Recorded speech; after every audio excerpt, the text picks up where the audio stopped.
Hello friends, welcome to my channel. இன்றைக்கி நம்ம சேனலில் சுவையான மணக்க ரசம் எப்படி செய்கிறதுன்னு நம்ம பார்க்க போகிறோம். இந்த மாதிரி ரசம் வச்சு பாருங்கள். இதே மெத்தடில் கண்டிப்பாக நீங்கள் இந்த மாதிரி தான் ரசம் வைப்பீங்க. அந்த அளவுக்கு டேஸ்ட் ரொம்பவுமே சூப்பராக இருக்கும். இந்த ரசம் பண்ணுறதுக்கு ஃபஸ்ட்டு ஒரு மிக்ஸி ஜாரில் 1 ஸ்பூன் அளவுக்கு மிளகு சேர்த்துக்கோங்க. இந்த மிளகு காரம் குறைவாக தான் இருக்கும். 1 ஸ்பூன் மிளகுக்கு 1/2 ஸ்பூன் ஜீரகம் சேர்த்துனீங்கன்னா உங்களுக்கு கரெக்டாக இருக்கும். இந்த ரேஷியோவில் நீங்கள் சேர்த்து செஞ்சு பாருங்கள். கண்டிப்பாக ரசம் ரொம்பவுமே டேஸ்ட்டாக இருக்கும். இது கூட காரத்துக்காக ஒரே ஒரு வரமிளகாய் சேர்த்துக்கலாம். சேர்த்துட்டு இதை கொரப்பாக அரைச்சி எடுத்துக்கோங்க. ரசம் டேஸ்ட்டாக இருக்கிறதுக்கு இதுவும் ஒரு முக்கிய காரணம். இதை நீங்கள் இந்த மாதிரி கொரப்பாக அரைச்சி எடுத்துக்கிட்டிங்கன்னா மட்டும்தான் ரசம் நல்ல டேஸ்ட்டில் இருக்கும். இது நீங்கள் நைஸாக பவுடர் பண்ணிட்டீங்கன்னா அந்த சீரகத்தோட கசப்பு தன்மையும் அந்த காரமும் அதிகமாக தெரியும். இப்போ இந்த அளவுக்கு அரைச்சி எடுத்ததுக்கப்புறம் இது கூட 6-7 பல் பூண்டை தோலோடு சேர்த்துக்கோங்க. சில பேருக்கு தோல் பிடிக்காது அப்படின்னா நீங்கள் தோலை நீக்கிட்டு கூட சேர்த்துக்கலாம். நான் இன்றைக்கி தோலோடு சேர்த்துறேன். அதுவும் ரொம்ப டேஸ்ட்டாக இருக்கும். இது கூடவே காரத்துக்கு ஒரு பச்சை மிளகாயை நான் சேர்த்துக்கிறேன். இது பெரிய பச்சை மிளகாயாக இருக்கிறதுனால 1 சேர்த்துக்கிறேன். சின்னதாக இருந்தால் நீங்கள் 2 சேர்த்துக்கோங்க. உங்கள் காரத்துக்கு தகுந்த மாதிரி நீங்கள் பார்த்து சேர்த்துக்கலாம். இது அப்படியே சேர்த்துட்டு இதையும் நல்லா கொரப்பாக அரைச்சி எடுத்துக்கோங்க. பாருங்கள், இந்த மாதிரி இருக்கணும்.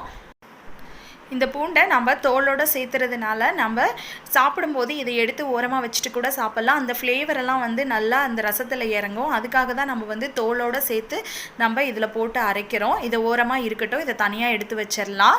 இப்போ அடுத்ததாக ஒரு பெரிய பாத்திரம் எடுத்து அதில் 2 தக்காளியை நான் நல்லா பழுத்த தக்காளியாக எடுத்து சின்னதாக கட் பண்ணி இதில் சேர்த்துக்கிறேன்.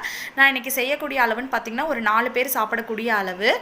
இது கூடவே நம்ம ஒரு கொத்து கருவேப்பிலை சேர்த்துக்கலாம்.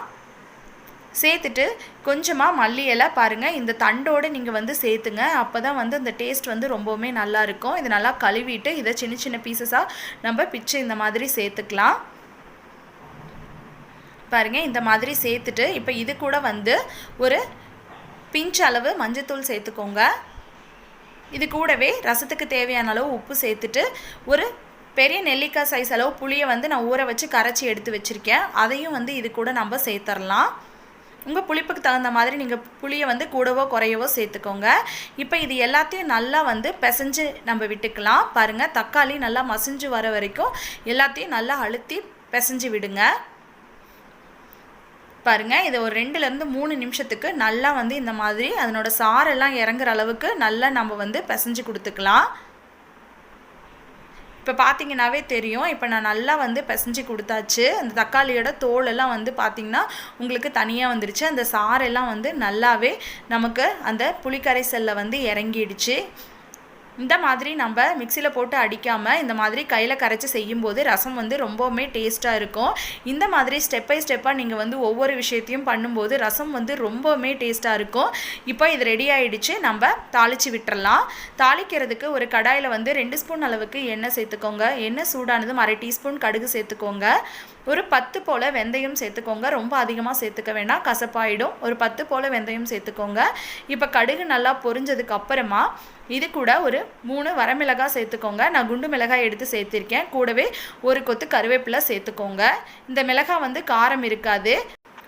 இப்போ இது கூட நம்ம ஏற்கனவே அரைச்சி வச்சுருக்க பூண்டு, மிளகு, ஜீரகம், விழுதை இதில் சேர்த்துடலாம். சேர்த்துட்டு அடுப்பை மீடியம் ஃப்ளேமில் வச்சு ஒரு நிமிஷத்துக்கு மட்டும் இந்த மாதிரி நல்லா கலந்து விடுங்க. ரொம்ப அதிகமாக கலந்து விட வேண்டாம்.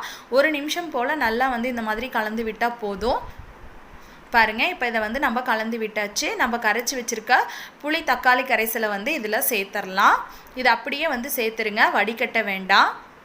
சேர்த்துட்டு இப்போ உங்கள் ரசத்துக்கு புளிப்புக்கு தகுந்த மாதிரி நீங்கள் தண்ணியை சேர்த்துக்கோங்க. எந்த அளவுக்கு உங்களுக்கு புளிப்பு தேவையோ அந்த அளவுக்கு நீங்கள் தண்ணி ஆட் பண்ணிக்கோங்க. சேர்த்துட்டு இப்போ உப்பு சரி பார்த்து கொஞ்சமாக பெருங்காயத்தூள் சேர்த்துக்கலாம். நீங்கள் கட்டி பெருங்காயம் வச்சுருந்தீங்கன்னா சுடு தண்ணியில் கரைச்சிட்டு கூட நீங்கள் சேர்த்துக்கலாம். நான் இன்றைக்கி தூள் பெருங்காயம் சேர்த்திட்டு ஒரு கைப்பிடி அளவு கொத்தமல்லி தலையை நான் சேர்த்துக்கிறேன். கொத்தமல்லி கருவேப்பிலை நிறையா சேர்த்துனீங்கன்னா தான் ரசம் ரொம்பவுமே நல்லாயிருக்கும்.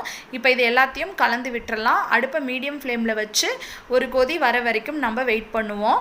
நல்லா நுரக்கட்டி பொங்கி வரணும், அது வரைக்கும் நம்ம வெயிட் பண்ணலாம். பாருங்கள், இப்போ ரசம் நல்லா கொதி வர ஆரம்பிச்சிருச்சு. ஒரு சைடு நல்லா நுர பொங்கி வருது பாருங்கள். இப்போ நல்லா கொதிக்க ஆரம்பிக்கும் போது நம்ம அடுப்பை ஆஃப் பண்ணிடணும். அப்போ தான் ரசம் ரொம்பவுமே டேஸ்ட்டாக இருக்கும். பாருங்கள், இப்போ நம்ம அடுப்பை ஆஃப் பண்ணியாச்சு. சூப்பரான டேஸ்டியான ரசம் வந்து கல்யாண வீட்டு ரசம் நமக்கு சூப்பராக ரெடி ஆயிடுச்சுங்க. இதே மாதிரி இதே மெத்தடில் நீங்கள் ட்ரை பண்ணி பாருங்கள். கண்டிப்பாக வந்து இதனோட டேஸ்ட் வந்து அவ்வளோ சூப்பராக இருக்கும். குழம்பு செய்யணுன்னு கூட தேவையில்லைங்க. இந்த ரசம் ஒன்றே போதும். இது கூட உருளைக்கிழங்கு வறுவல், வாழைக்காய் வறுவல் இந்த மாதிரி வச்சு சாப்பிடும்போது ரொம்பவுமே டேஸ்ட்டாக இருக்கும். நீங்களும் இதை வீட்டில் ட்ரை பண்ணி பார்த்துட்டு எப்படி வந்துச்சுன்னு கீழே எனக்கு கமெண்ட் பாக்ஸில் கமெண்ட் பண்ணுங்கள். இந்த வீடியோ உங்களுக்கு பிடிச்சிருந்ததுன்னா வீடியோக்கு ஒரு லைக் கொடுத்துட்டு மறக்காமல் நம்ம சேனலையும் சப்ஸ்கிரைப் பண்ணிக்கோங்க. அப்போ தான் நான் போடக்கூடிய அடுத்தடுத்த வீடியோ உங்களுக்கு நோட்டிஃபிகேஷனாக வரும். பக்கத்தில் இருக்க பெல் ஐக்கானையும் கிளிக் பண்ணிக்கோங்க. இந்த வீடியோவை உங்கள் ஃப்ரெண்ட்ஸ் அண்ட் ஃபேமிலிக்கு நிறைய ஷேர் பண்ணுங்கள்.